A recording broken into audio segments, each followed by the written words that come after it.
From NPR, this is World Cafe. Hey, I am Kaleo, and welcome to Backtracking. If you're not familiar, here's how it works. We give an artist a long list of prompts, like a song that changed everything for me, or a song that came to me in a dream. And then those artists pick a few of the prompts that they like, and then we sit down and we talk about them, and we hear a performance of the song. And it's so easy, and we've got the best guest for it, welcoming back an old friend who has a new album called I Believe in You, My Honeydew. It's Josh Ritter. Welcome back. Thank you so much for having me. This is awesome. Man, it is so nice to meet. How are you doing? How are things? Great. We are rounding up the last several days of the tour, and everybody's happy and healthy, and shows have been good, and it's just got a nice warm home waiting for me at the end. Everything is fantastic. Oh man, that's the dream. That's what you want to hear. Yes. So as I explained at the top, we gave you a bunch of prompts, and you picked a few and matched them up to some of your songs from across your discography. Yeah. You ready to do this? Sure. All right, here we go. We start with a song that was inspired by a spiritual experience. What did you choose? I chose a song that actually, while it's recent, was I feel like the most, it encapsulates the writing experience and the spirituality of the writing experience itself. It's called Truth is a Dimension, both invisible and blinding. And it's a song that I wanted to write about somebody who was star watching and like just looking up and taking their telescope out, just a amateur astronomer going out, and as he's driving, I knew that's what I wanted, but that's all I knew of the song. So I started with a blank page and wrote about, and a character unfolded, a amateur astronomer who's just gone through a tough breakup.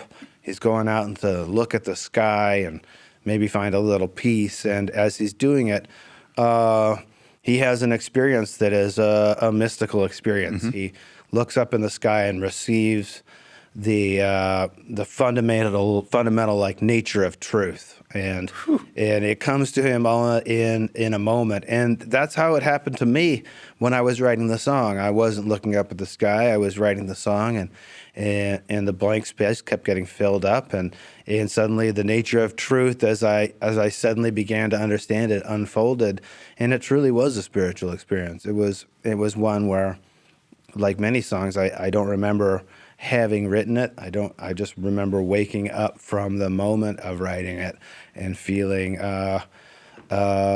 blessed by something. Wow. So the protagonist has the spiritual experience, different from your spiritual experience writing it.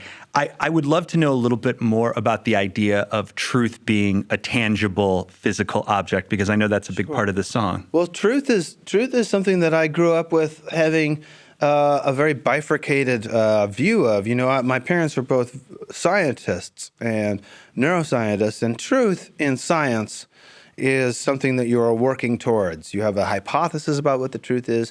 You might have some sort of, they might be working with some laws about the nature of the rest of reality, but truth is more squirrely than that. Truth is something that if you get farther away from it, you might see it better, or if you get really close, you might see it might be resolved in some other way.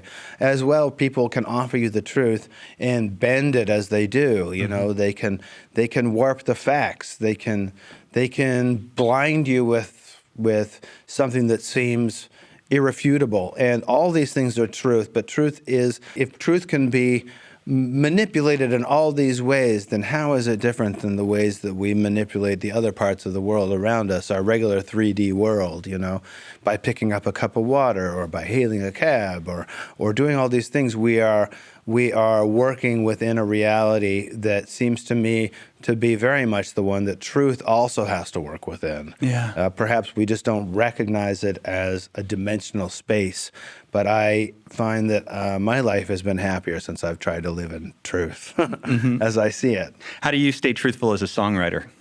Truthful as a songwriter means allowing your human side to speak and to not be ashamed of what it feels. You know, there are so many things that we go through in life that are tragic or painful or show our vulnerability in so many ways.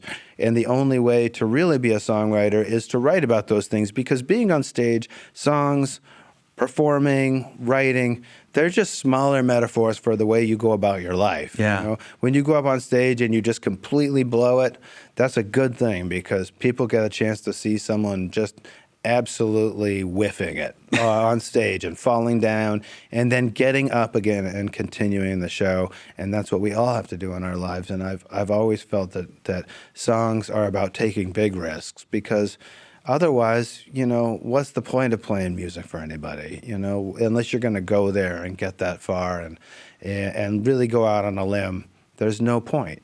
Yeah. Well said. Let's hear it. A live version of a song inspired by a spiritual experience. It's Truth is a Dimension off of I Believe in You, My Honeydew. It's Josh Ritter for Backtracking on World Cafe.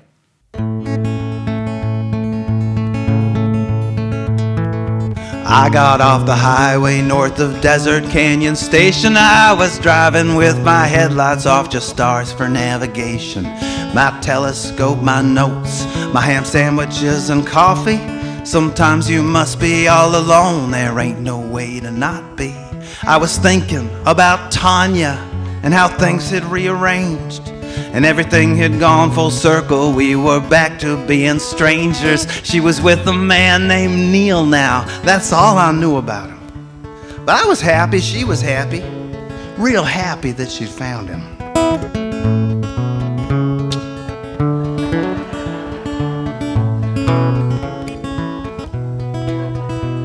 It was just after 11 when I pulled off at the lookout. The parking lot was empty, though the air still smelled like cookouts. And yes, I admit I toped one. That doesn't change what happened. And anyway, you're not my parents, and it really helps my mapping of the system 611, a Magellanic cluster. I've been watching for a while. I got my telescope adjusted and I turned it on an unassuming patch of dusty sky that was really 50 billion stars, a billion light years wide.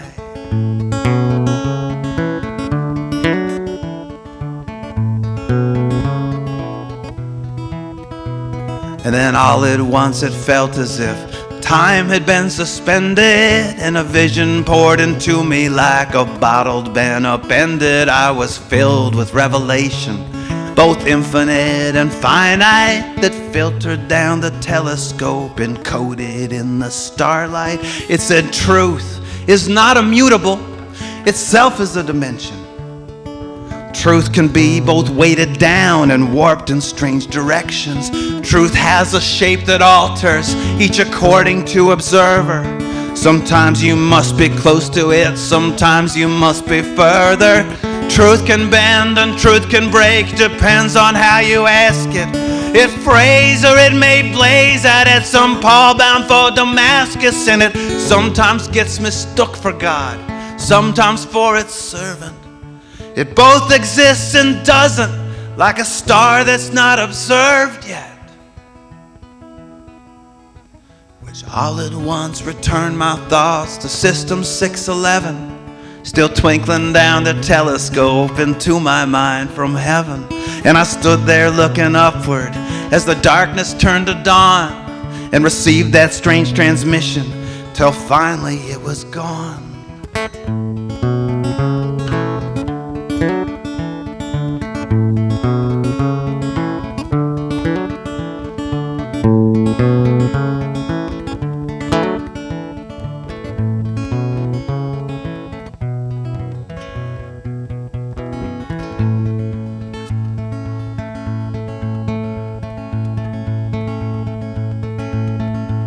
And I knew beyond a shadow my discovery was real, but the person that I longed to tell was sound asleep with Neil in some parallel dimension. Maybe Tanya was still mine, but in this one she loved someone else that left me to search the sky. So I went ahead and wrote this to alert you to my findings. I call it Truth is a Dimension, both invisible and blinding. You can give me the awards now, you can knight me or whatever. I got nothing going on now, me and Tanya aren't together. Oh, go ahead and laugh at me, and all of my conclusions in symposiums and seminars and think tank institutions. You may even talk to Tanya. Let me ask you, if you do, please tell her I still love her. That will always be the truth.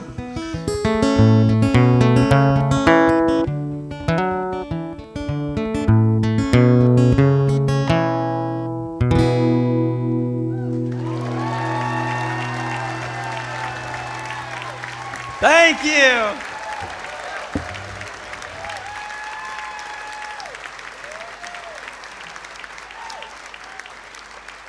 Thank you so much. Recorded live, it's Josh Ritter with Truth is a Dimension.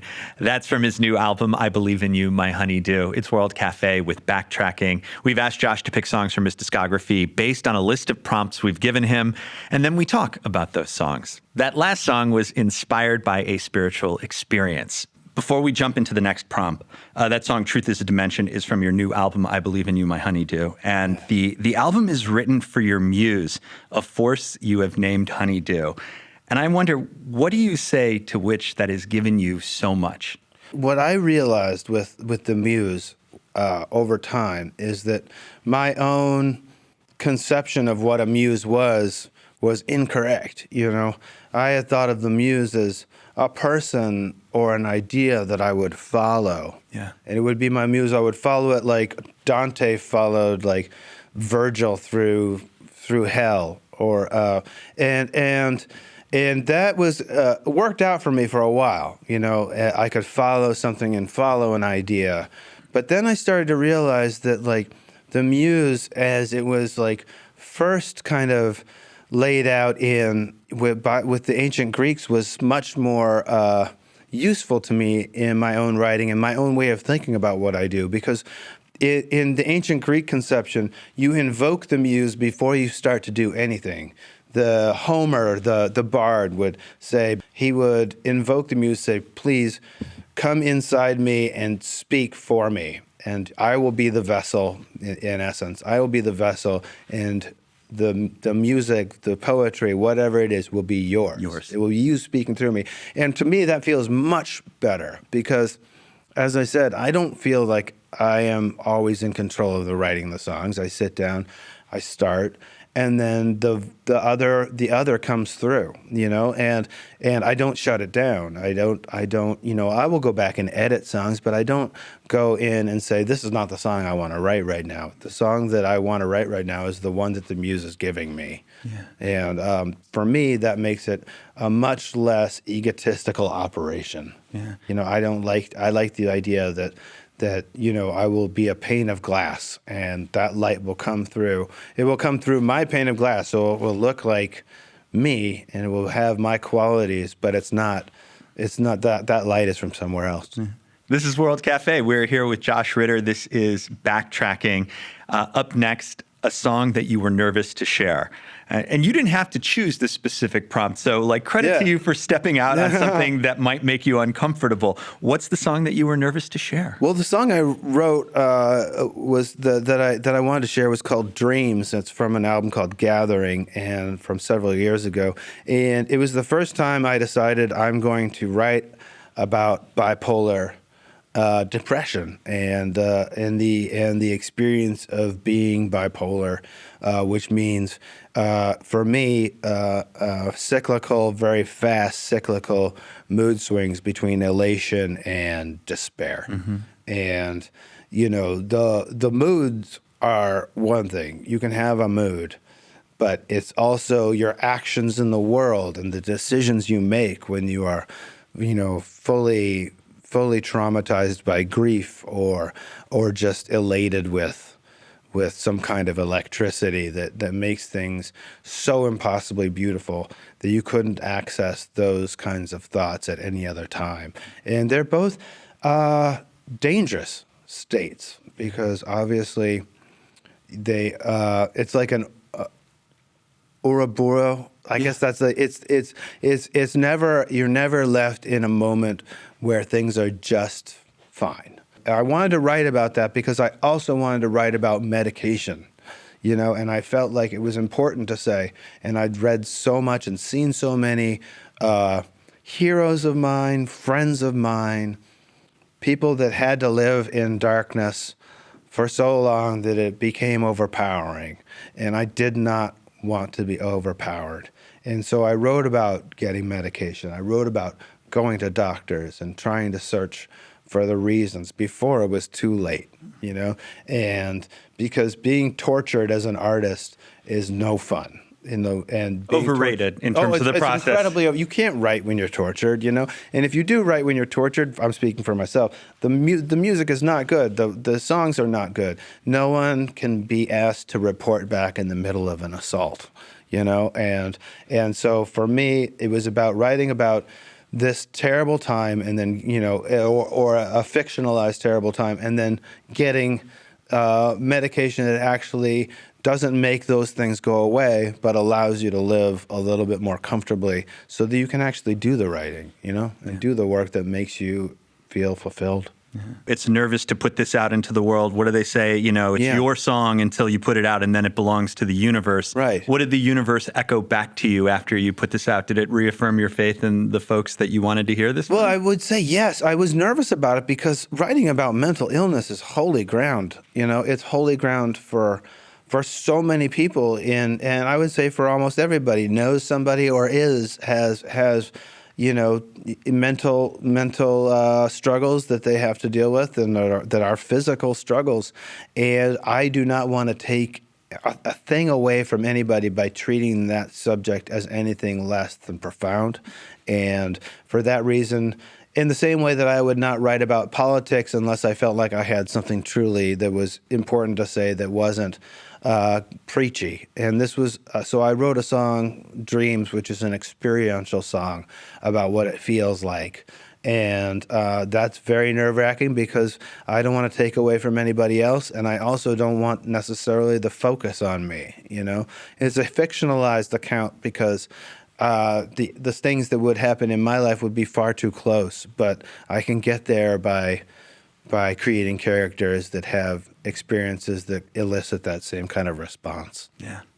Let's listen to a live version of Dreams, a song Josh Ritter was nervous to share, but we're very glad he did. I should say also that the people have been fantastic about it. It has made me feel like I did the right thing.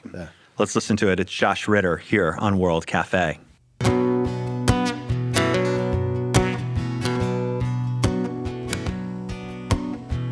All that I felt on the first time it happened was the feeling of something bad coming true.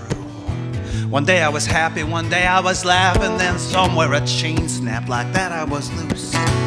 Why don't anything give me the joy that it used to? Why don't anything feel as real as it once was? I feel so sad, but that ain't how I choose to. It shouldn't have to hurt so bad, but it does. Dreams that keep a-coming, but the dream done gone. Dreams that keep a-coming, but the dream done gone. Dreams that keep a-coming, but the dream done gone. Dreams that keep a-coming, but the dream done gone. It was a summer night when I found my religion. I was under the tent, I was struck by the palm, and the Holy Spirit rained down upon me a vision. I felt better a little while, but then it was gone. How long till I'm free of these devils that bind me? How long till I live the life that I have? Can I outstrip a creator who searches and finds me, then leaves me with demons that I already had? Dreams that keep coming, but the dream done gone. Dreams that keep coming, but the dream done gone. Dreams that keep coming, but the dream done gone. Dreams that keep coming, but the dream done gone.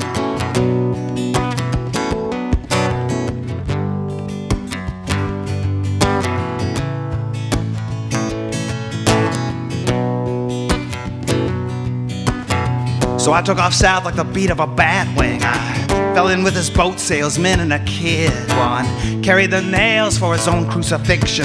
The other one seemed to screw up whatever he did. The kid always loved me like I was his neighbor. He asked all about me and my life on the road. And the boat salesman, when he found out he wasn't a savior, shot himself in the head. And the Key West payday loan, I got jobs and I lost them like the beat of a drummer who lost sleep and got drunk and couldn't see through his tears. And just how I survived, I cannot even remember, but I know that it lasted a couple of years. I moved down deep into the jungle during those days. I existed on oranges and oxygen. But I was carrying a sadness against which even the old ways reached their limits of power and could not defend.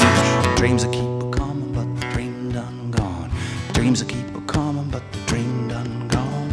Dreams that keep a coming, but the dream done gone.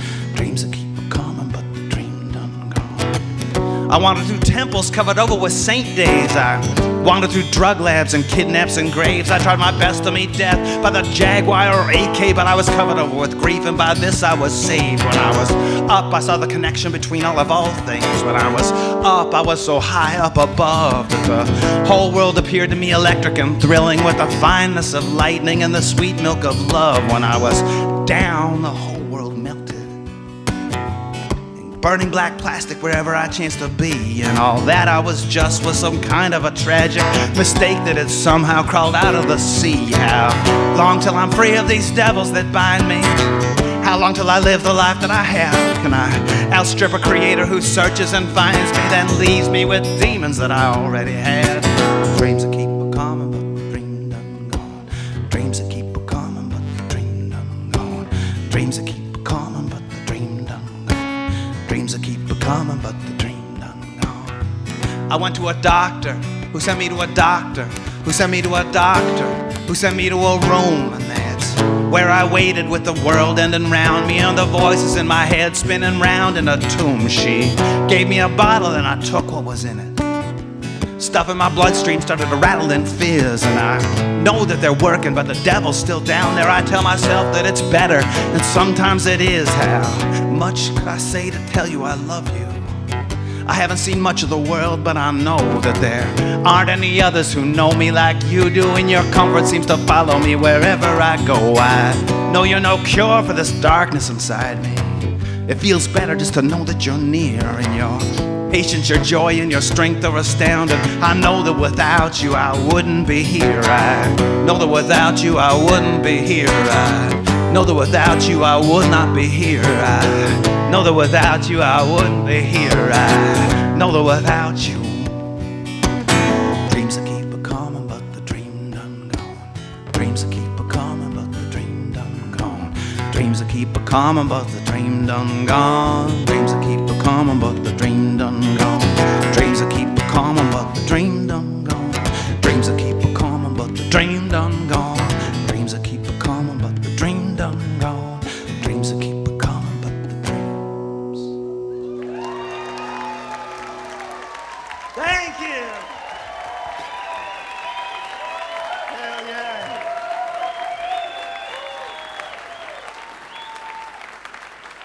Recorded live, it's Josh Ritter with a performance of Dreams. You can find it on his 2017 album, Gathering. It's Backtracking, where artists handpick songs from their catalog based on a list of prompts we've given them. That last song was the song he was nervous to share. What are we going to hear next? You'll find out in just a second. I'm Kaleo. This is World Cafe. A song that changed everything. That is a big one. Yeah. What did you pick? Well, I chose Girl in the War because for me it changed everything in my own, but first off, in my own mind, it changed what I could write about. And secondly, I feel like it allowed people to see a different side of me, and the side that I was more comfortable with them. I felt like I felt like a more true representation of myself. You know, when Hello Starling came out in 2003, I was in an enormous wave of singer-songwriters that, you know, I had a chance to see so many people in action doing what they loved. And I felt like, at that point, I felt, you know, like all young men, that I wasn't being taken seriously. You know, I felt like I've got a lot to offer, and I didn't feel like I had tapped into that yet. And I remember I was on tour with Joan Baez in West Virginia, and we had just played a show, and I was still excited about being able to go out and drink, you know, because I'd just recently turned, you know, not that long past, turned 21, and so I was looking for a place to get a beer, and it was closed. Everything was closed, and I went back to the hotel room, and I wrote that song. I wrote Girl in the War because I was so angry about what was happening in Iraq. I was so angry at the Bush administration, and I was so angry at this American hubris, and thinking like, I can't write an anti-war song because we're already in war. We've already done it. We've already created the tragedy. So what I wanted to write about was the tragedy. I wanted to write about, this is happening. I can't believe we've done this. How could we have done this? And I wanted to write about somebody who had some real, trepidation about somebody that was over there fighting. And the only way to get out the anger was to write about the sadness. And I remember I took that song and I took it right upstairs to Joan in her hotel room, and I knocked on the door. I said, I have to play you this song. And she was so nice. She was so nice, because like, how many times have songwriters done that to her? I can only imagine, yeah. So she listened to it, and I can always tell when I'm playing it for the first time for anybody, whether it's a good song or not. And that song gave me a feeling that I still haven't forgotten. And I have to say thanks to Joan for being there the first time I ever played it. She was like a major force especially in my early writing. Wow, that's an incredible story. Thank you. And cool on Joan for being Hell game yeah. to take that late night hotel visit there. Oh, she kicks butt. She's amazing. And I can say that on the radio. You absolutely can. I want to dig into the lyrics of the song just a little bit, Sure. because you've said in the past, I remember a performance at the Center for American Progress. It was a YouTube video that has racked up a lot of views, but you said, this is a song about a bunch of people talking about problems, but not getting past the just talking part. So what did you try to convey with that message in the song? Well, what I wanted to convey was that when you're already standing in the field of landmines, it's the wrong time to ask whether you're doing the right thing. Yeah. You have not done the right thing. You've laid the landmines. You're standing there in the midst of them. The tragedy has happened. The tragedy will unfold. The tragedy, like war, is like a flower of its own kind. It keeps unfurling outwards in ways that we can't expect. Mm-hmm. And the true tragedy that I wanted to say was that, like, people will tell you how to get through this time, and they'll tell you to just, rock a little harder, keep your chin up. But the fact is, we cannot keep our chins up through a war. It affects the victors just like it affects the people who lost. And we're as much the losers as anybody else. Yeah. There is some religious imagery in that song, not uncommon. Dreams had a little bit as well. As a songwriter, why do you find that's a good, I don't want to say tool, but a good place to go to populate your stories, maybe with characters like that, for songs, because it's not something that's uncommon for you? Yeah, well, I like I said, my parents were neuroscientists, and they were very strict scientists. But on the other side, I was raised by them as very religious. Mm-hmm. I was very religious, and learned the Bible stories from 2 years on. And so over time, my own heart has drifted from the belief in those things as I was taught them. I can't say whether they are true or not, as truth is a squirrely thing, but I will say that they didn't resonate to me with the truth that I could live my life by. But at the same time, those stories are so deep in my psyche, and they're very deep in the American psyche as well. We speak the language of the Bible. We name our children after. My name is Joshua Benjamin. We all have these connections to that tradition here in America, and I find that it's useful to speak with those stories because it kind of makes the song richer. There's the name Peter and Paul, but to know about who Peter and Paul were and their competing philosophies regarding, how we go about our lives was something that I felt was being talked about very specifically in the Iraq War. And I felt like it was nice to give the archetypes a little runaround so that they could make the song a little bit more powerful. It worked. It definitely worked. Thank you. Let's listen to a live performance of Girl in the War, a song that changed everything for Josh Ritter. This is Backtracking on World Cafe.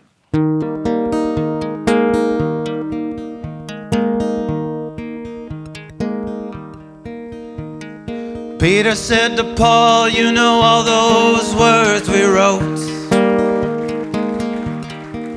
are just the rules of the game, and the rules are the first to go. Well, now talking to God is Laurel begging Hardy for a gun. I got a girl in the war, man, I wonder what it is we've done. Paul said to Peter, you gotta rock yourself a little harder. Pretend the dove from above is a dragon and your feet are on fire. But I got a girl in the war, Paul, the only thing I know to do is turn up the music and pray that she makes it through. Because the keys to the kingdom got locked inside the kingdom, and the angels fly around in there, we can't see them. And I got a girl in the war, Paul, I know that they can hear me yell. If they can't find a way to help her, they can go to hell. If they can't find a way to help her, they can go to hell.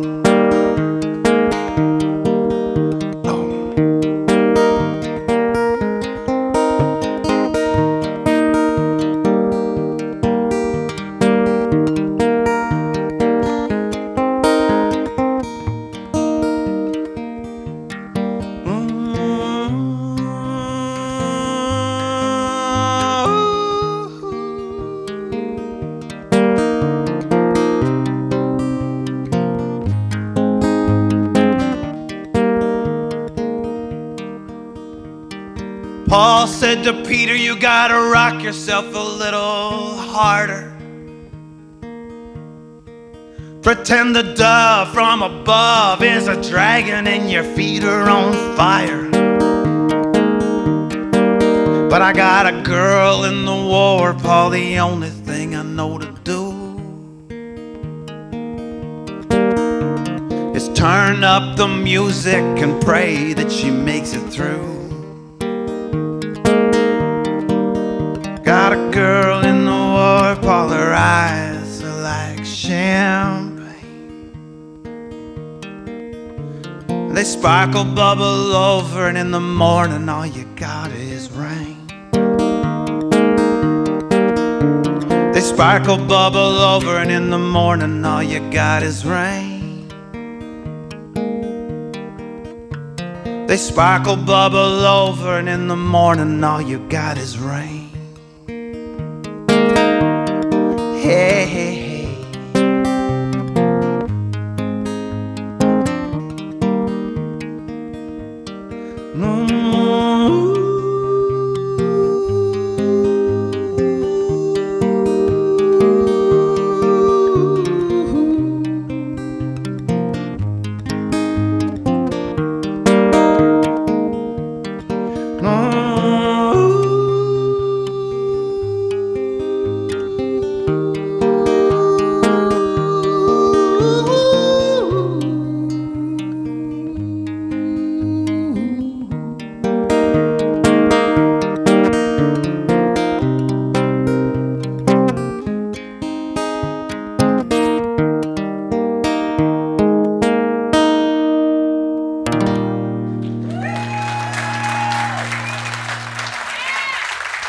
Thank you.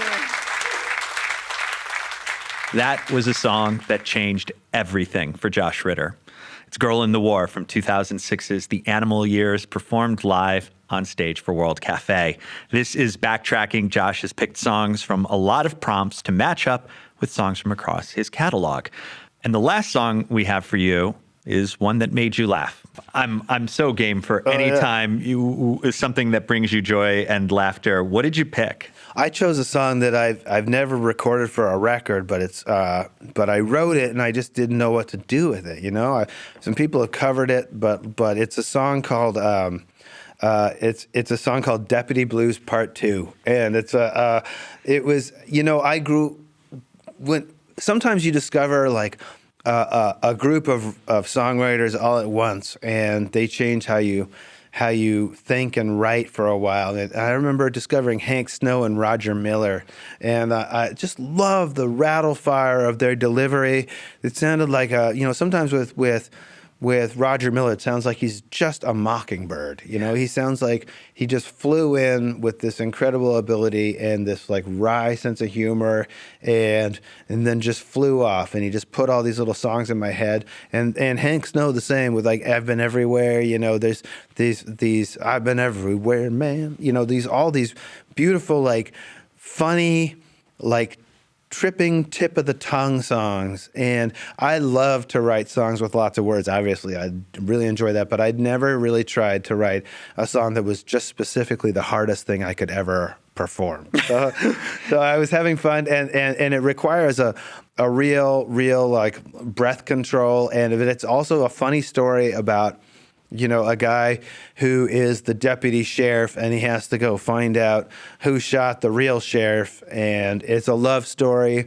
And writing it made me laugh. Writing it just made me giggle to myself in my room, which is usually the sign of a good thing, And but like oftentimes you can't write a song to try and crack up an audience. You have to like crack up yourself, because the element of surprise is there when you're writing as well, Like when the line comes to you and you're like, ah, yes, and you have that moment. The line comes to you and you realize that's the way it is. The line comes out just as it's supposed to be, and it's a surprising experience to me, as I think it is to the audience, if I'm able to like deliver the lines without messing up or cracking up.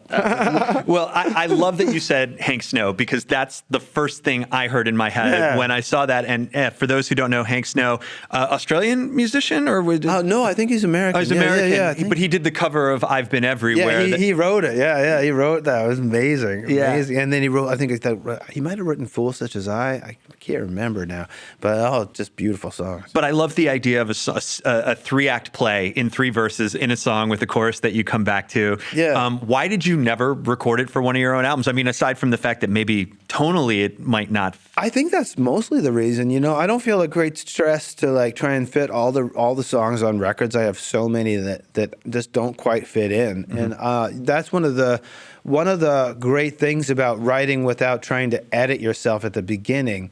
Is that the songs come through as, some days you'll wake up with a Lonesome Cowboy song, and some days you'll wake up with a song that's more of like a protest or a love song, but like you can't say no to it when it comes. So you end up with just piles and piles of songs that kind of need their own friends to be on a record, And that one is just my funny little one that is still running around looking for a spot. One of these days. Yeah, one of these days, yeah. As a songwriter, how do you feel about humor versus wit? Do you find yourself gravitating towards one or the other? Well, that's interesting. I think that wit is really cool, and you can be witty in a song, whether you're, whatever, I guess, Noel Coward or Cole Porter or Stephen Merritt, these truly witty, they can do anything. But there are other times when funny is not witty. It's just the expression of something unexpected happening, or something that cuts through, like you don't have to parse it. It's just funny. Now, I love, Stephen Merritt's like, You're Making Me Blue, Pantone 292. And, that is the wittiest thing I've ever heard. But then I also have to know what Pantone 292 is. It's a type of blue. But that's witty.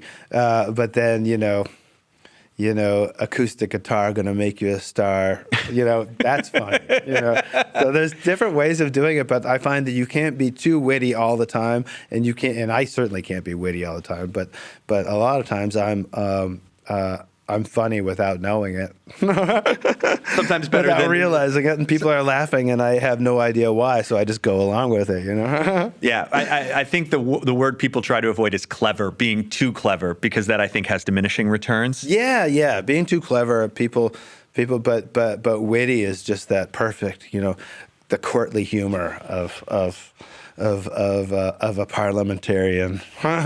With that setup, we should go right into this song. That's what people could expect out of this. It's a great song. Let's hear Josh Ritter, a song that makes him laugh. It's Deputy Blues Part 2 on World Cafe. It's hard to find somebody to keep sometimes. Hard to find somebody to keep sometimes. Hard to find a lover who will leap sometimes. When she does, you gotta catch it. When she does, you gotta hold on. I got a ring and a pebble deep down in my pocket. Any money that I saved is down in my sock. I got a lock of your hair and it's hidden in my locket, and it keeps me company. Sheriff McGinn was a brave man, true and strong. You could tell just by looking that he wouldn't last long. And sure enough, somebody shot him. It was early in the song, leaving only the deputy. Everybody knew then that somebody armed and dangerous was living in the house where the women were outrageous and the maidenettes were wailing, sweet Jesus, who will save us? Everybody looked at me. It's hard to find somebody to keep sometimes. Hard to find somebody to keep sometimes. Hard to find a lover who will leap sometimes. But when she does, you gotta catch her. When she does, you gotta hold on.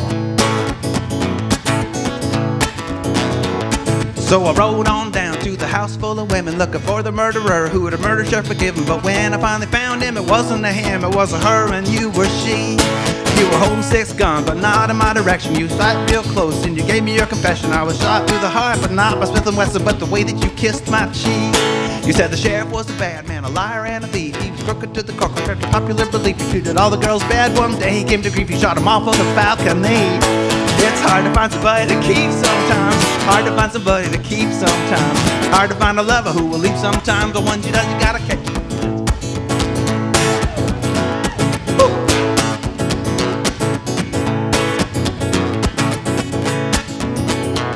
I said, I think that I would like to be a part of your escape. I said, to tell you the truth, being deputy ain't great, and let's be I said, I think that I would like to be a part of your escape. I said, to tell you the truth, being deputy ain't great, and it looks like being sheriff is an even worse fate compared to popular belief. You said to meet tomorrow morning about 3:45. Bring a ring, here's my locker, don't forget an extra horse. Throw a pebble through the largest window on the 2nd floor. I'll jump off of the balcony. It's hard to find somebody to keep sometimes. Hard to find somebody to keep sometimes. Hard to find a lover who will leap sometimes. But when she does, you gotta catch her. When she does, you gotta hold on.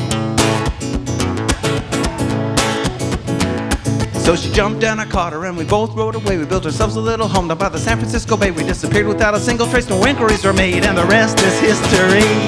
It's hard to find somebody to keep sometimes. Hard to find somebody to keep sometimes. Hard to find a lover who will leap sometimes. But when she does, you gotta catch her. When she does, you gotta hold on. Hard to find somebody to keep sometimes. Hard to find somebody to keep sometimes. Hard to find a lover who will leap sometimes. But when she does, you gotta catch her. When she does, you gotta hold on. Thank you. You could tell he was having fun on stage with that one. Recorded live, it's Josh Ritter with a performance of Deputy Blues Part 2. It's the song that made him laugh. And that puts the wraps on our backtracking session today. Josh's new album, I Believe in You, My Honeydew, is available now. Josh, thank you so much for taking this walk down your musical memory lane. It was a blast. Thank you very much. Thanks a lot. You got it. So fun. Thanks, XBN. That's Josh Ritter. We're back in a minute with more World Cafe.